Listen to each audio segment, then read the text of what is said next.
Hello everyone, Darren from Watercolour Mentor here. I've got a quick video here. It's a sped up video and I'll just talk you through how I'm approaching this. I'm going to draw this in pen first and essentially colour it in with watercolours. So I've got a 0.5 ballpoint ink pen and it's a uniball ink pen, and what I'm trying to do first is initially I'm just trying to get in the figure and the hot dog stand. So I'm trying to estimate here around the size of the figure, and I know I want to put that figure in first just so that I can gauge the size of the hot dog stand. It may not even be a hot dog stand, you can sort of change it into something else. And you know, looking at that stand, it's really just a box on its side. So think of these objects as you know, geometric shapes. Basically try to simplify them down. Got a few circles under for these wheels. Then I'm just trying to make up little openings and things on the sides of it. Notice I'm not also going in with the pencil first. I'm just trying to keep this pretty sporadic and spontaneous, and just have some fun with it. So just trying to draw little plates and, you know, bits and pieces there on the actual bench top.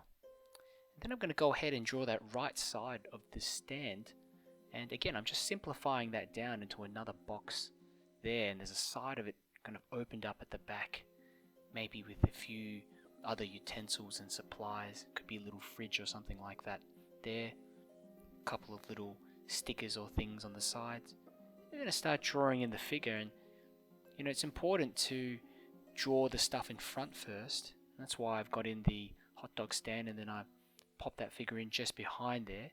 Going through now, and I've just started adding in a figure on that right hand side, and what I've done, I've actually drawn that figure too small and too short, and so I've just added some platform shoes to that figure.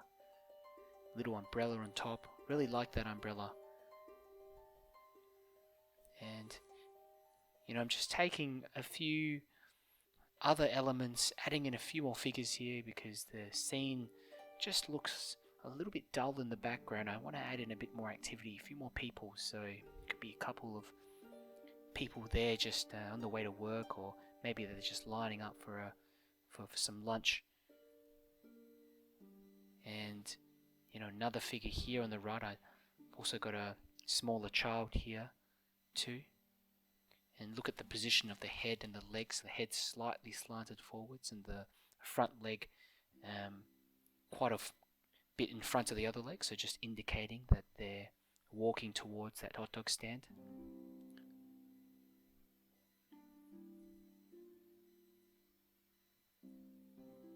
So at this point here, I've essentially gone through and put in a few birds and added in a car, a couple of signs in the back. This is just the I guess the additional bits and pieces, little details, areas of interest, especially near the front, because there's just not much detail there, and I felt that I just needed to fill that section up a bit. I've even added a bunch of birds here going for you know, some chips or things on the ground that have been dropped by someone else there. Something interesting like that. Move the eye around the composition. And I'm just, you know, picking up a few more details, maybe adding in a couple of sauce bottles, darkening that figure in near the stand as well. Looks like a punk rocker. His hair sticking up like that, and yeah, you've got a few more signs going on in the background. Again, I'm adding those signs in there because we've got just a whole lot of empty space there, and I want to put something in there, but I don't want to draw in really any buildings. I just want to keep it pretty simple. These little arrows, I just got an idea to add them in. They don't even really mean anything. Just like some of these road signs where they're more confusing than they are informative. Just something center of interest there.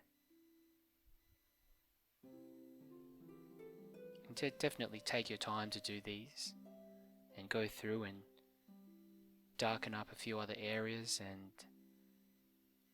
add in some other bits and pieces of interest. Just make it up as you go.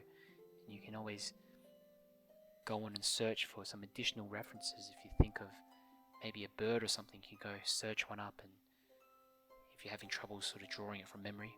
Here in the background I've added in a few little shrubs, a few little trees. So I've got the watercolors out now, and I'm really going to go straight into it. I don't use all too many brushes in this the colouring of it. Basically I'm just going to pick up a bunch of round brushes, and I always use a brush that's large enough, just large enough to paint a section in. And here we go, we've got a fair bit of warm colours on the top of that stand, and then a bit of blue on the right hand side, especially trying to get in a shadow moving towards the right hand side of the scene. You know, down the bottom as well, I'm just adding in a lot of warm colours, yellows. I'm adding in a bunch of little bit of burnt sienna as well in there, and you know, in the background I've got some little trees. I think that's important, just adding in a few of these trees here and their shrubs, basically in some sap green. These are very light colours that I'm using. And in the background I've mixed up a little bit of green, sort of, it's almost like a cooler colour, but I think it ends up turning green at the end because trees sort of just blend into it. But it's a cooler sort of grey colour. I just want it to be a darker colour so that it forms a bit of a background and everything in front sort of sticks out a bit more. Also add a little wash onto the figures, as you can see here, just a splash of colour onto some of them, and car in the back as well, going with some warm colours and some cool colours, keep it mixed up.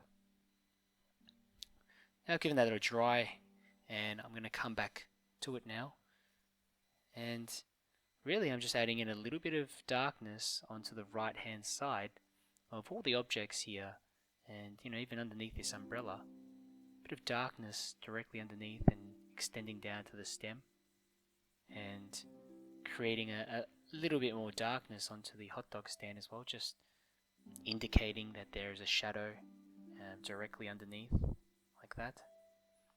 And I'm trying to join up all the figures and the shadows of the birds and things like that too, so that they all kind of run in the same direction.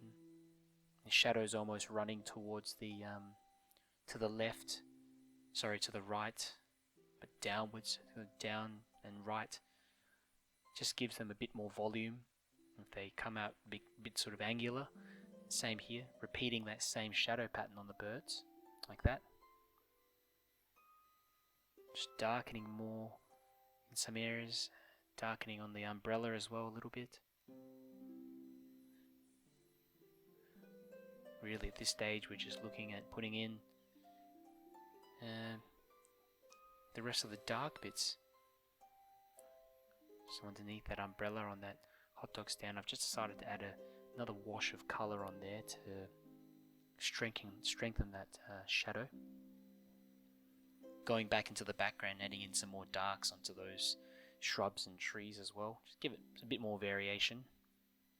Watercolours is one of those mediums that you really just have to layer, and it doesn't look like much to begin with, but once you finish adding on a few layers, it looks fantastic. But you've got to have the patience to stick through it right to the end, and you eventually get to a point where it starts looking like something and you'll be happy.